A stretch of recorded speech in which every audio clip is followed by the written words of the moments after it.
Being discarded by an avoidant is a very painful experience, and it can often feel like you are being rejected by this person in a brutal way. That you screwed up so badly that this person can't even give you a coherent answer as to why the relationship is ending. While it may feel like a rejection of you, most often the case, the avoidant is rejecting themselves as being not good enough for you. Keep in mind, severe avoidants have a very low self-esteem, a lack of self-worth. These are core attachment wounds that go back to childhood when the avoidant was emotionally neglected by their parents or caretakers.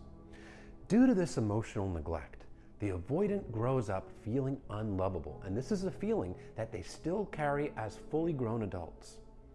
They build a castle wall around their heart to protect themselves because early in life they learned the people that you rely on for emotional support, your emotional needs, are ultimately going to reject you and abandon you. So if anybody gets behind that wall they build around their heart, this person is inevitably going to figure out that the avoidant is not good enough, and they're going to reject and abandon the avoidant.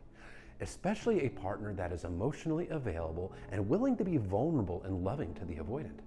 That scares them to their core because they feel like there's no way that they can keep this person, that it's inevitable that this person is going to reject them. They'll even tell themselves stuff along the lines of, I'm going to disappoint this person. I'm going to let them down. When they see the real me, they're gonna figure out that I'm not good enough. I'm going to ultimately just be a failure and a disappointment. So I better back off now before I get rejected. It is a feeling of being completely unlovable. But avoidants avoid. When they have these fears, they shut down. They justify it to themselves quite often that they're doing their partner a favor by discarding them because, well, the avoidant, they know that they're a disappointment.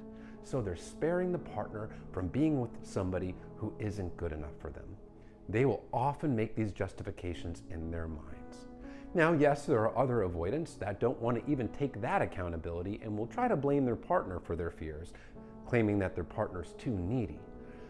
But many avoidants really wrestle with the feeling of being not worthy of their partner. Because they avoid these problems, they really struggle to articulate them because they struggle to self-reflect. When you don't think about your feelings, it's really hard to put them into clear, coherent words. But it really hurts, and it feels like you were not good enough for this person. But reality is quite the opposite. The avoidant felt like they were not good enough for you. They were never shown love in the way they needed as a child. So when they receive love in a healthy way as an adult, it feels foreign to them. It feels like it can't be real, that this person, there's no way that this person can really love them that much. And when this person figures out who the avoidant really is, how much of a failure they really are, they're gonna reject and abandon them. And the core fear of avoidant attachment is abandonment. It masks itself in other ways, but it is ultimately coming down to abandonment.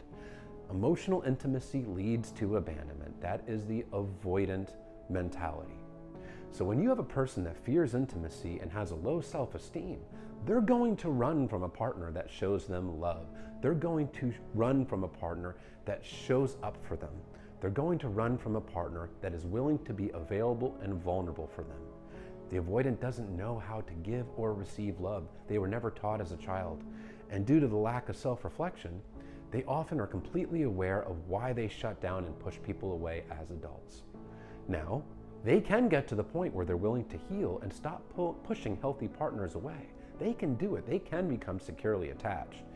But it does require them digging deep, doing some serious self-reflection, doing therapy, preferably with a licensed psychotherapist, and committing to doing a behavioral change, meaning forcing themselves outside of their comfort zone to communicate, to not shut down, to not pull away, and repeat new behaviors, because that's how the human mind learns, in repetition. So yes, they absolutely can do it. They can learn their own self-worth. They can raise their self-esteem and learn to not push loving partners away. but they have to want it.